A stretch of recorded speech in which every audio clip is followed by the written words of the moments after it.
Sebuah bilik kecil di ruang dapur terpaksa dijadikan tempat berteduh 12 pelajar perempuan cacat penglihatan.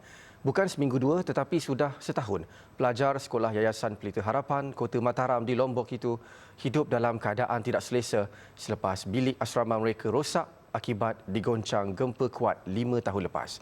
Kesulitan hidup dilalui mereka disaksikan sendiri wartawan Khadijah Faisal.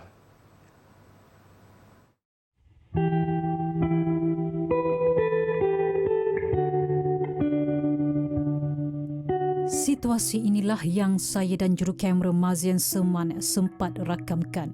Bukan sekadar melelapkan mata di sini, malah di ruang sama juga mereka menjalankan aktiviti harian seperti memasak dan belajar. Disebabkan itu, bilik kecil yang dihuni oleh pelajar berumur di antara 7 hingga 20 tahun ini menjadi tidak kondusif. Biarpun mereka tidak dapat melihat, namun ia bukan pilihan terbaik untuk menempatkan mereka di sini. Bagaimanapun, menurut pengetuanya Ahmad Fatone, dia tiada pilihan memandangkan proses baik pulih asrama ini tertangguh akibat kekurangan dana. Selepas ditimpa gempa bumi 5 tahun lalu, bangunan ini semakin dimamah anai-anai dan tidak selamat untuk diduduki sejak setahun lalu.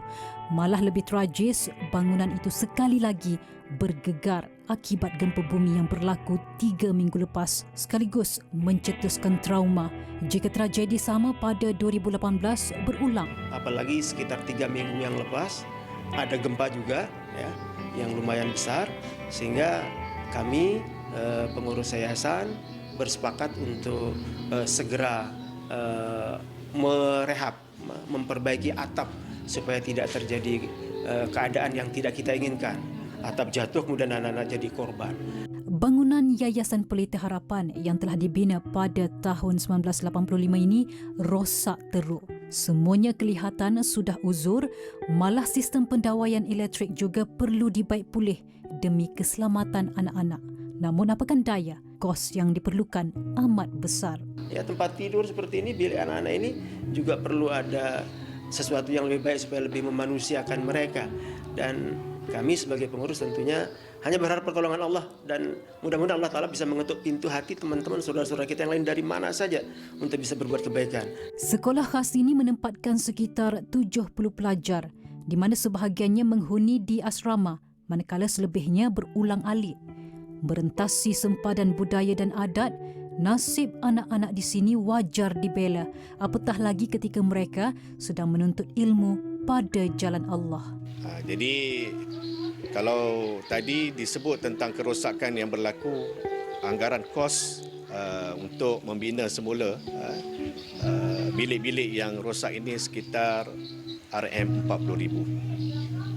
Jadi ia memerlukan sokongan daripada masyarakat luar untuk sama-sama kita bantu anak-anak ini yang umurnya lingkungan 7 hingga 20 tahun. 5 tahun berlalu, impak gegaran 6.4 magnitude masih terasa. Namun iltizam anak-anak di sini tetap kuat demi cita-cita untuk berbakti kepada ummah. Keadaan asrama yang uzur ini pastinya memberi ancaman bahaya buat pelajar di sini dan bukan itu sahaja. Ia juga akan menjejaskan proses pembelajaran pelajar-pelajar di asrama ini dan pastinya mereka amat memerlukan bantuan bukan sahaja dari rakyat Indonesia tetapi rakyat Malaysia bagi memastikan mereka ini mendapat pendidikan yang terbaik dan cemerlang meskipun mereka dikategorikan sebagai OKU cacat penglihatan. Khadijah Faisal melaporkan untuk Berita Al Hijrah.